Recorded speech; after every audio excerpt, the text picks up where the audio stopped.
4 मई को जब परिणाम आएगा, टीएमसी के गुंडे कहीं न कहीं आपकी सड़कों पर पंचर बनाते हुए दिखाई देंगे।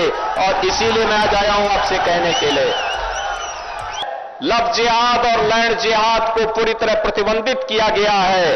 गौ माता को कटने नहीं देंगे, हिंदुओं को बचने नहीं देंगे।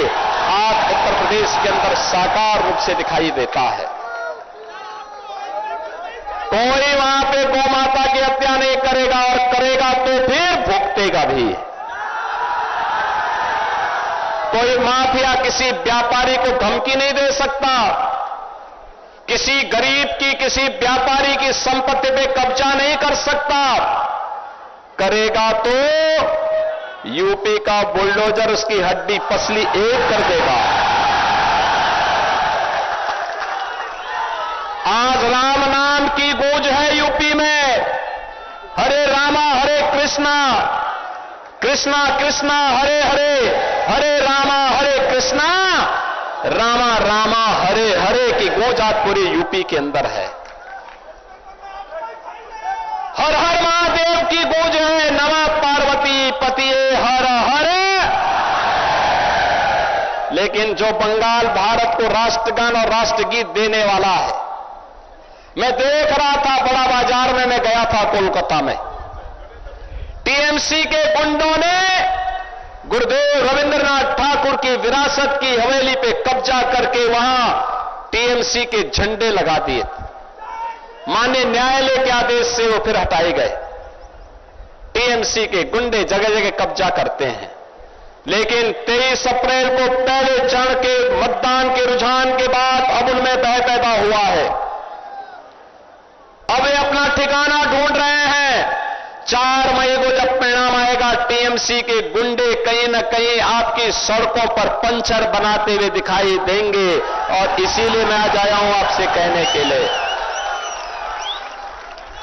इसीलिए मैं आपको कहने के लिए आया हूं, डबल इंजन की बीजेपी की सरकार का मतलब सुशासन। आपको शासन की योजना का मिलने वाली लाभ की गारंटी, आपका विकास, बेटी की सुरक्षा और व्यापारी की सुरक्षा भी, बंगाल के नौजवानों के लिए रोजगार की गारंटी, माताओं और बहनों के लिए स्वावलंबन की गारंटी, हमारे विरासत से जुड़े हुए मां काली के स्थान हो, बाबा तारकनाथ का स्थान हो, इनमें भव्य कॉरिडोर के विकास का मार्ग प्रशस्त करने की दिशा में बढ़ाए जाने वाले कदम है।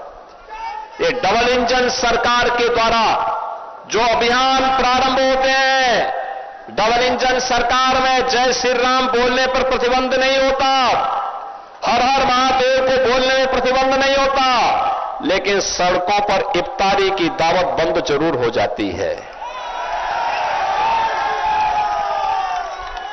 आप देखो, टीएमसी तो एससी एसटी विरोधी भी है। पहली बार भारत की कोई बेटी जनजातीय समाज में जन्म लेने वाली कोई बहन भारत के सर्वोच्च संवैधानिक पद पर बैठी है। श्रीमती द्रौपदी मुर्मू जी भारत की महामहिम राष्ट्रपति है। हर भारतवासी उन पर गौरव की अनुभूति करता है।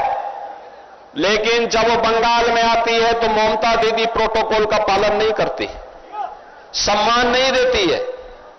बहनों और भाइयों, मैं आपके कहने के लिए आया हूं, यह आपके पास अवसर है और आपकी इस विधानसभा में थाने खली में भारतीय जनता पार्टी ने बरनाली दास को अपना प्रत्याशी बनाकर के आपके बीच में उतारा है।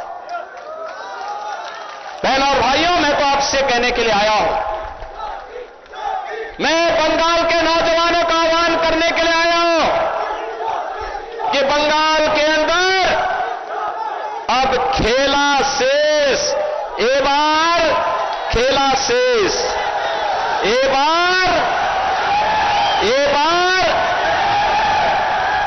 उन्नयन शुरू, खेला शेष उन्नयन शुरू।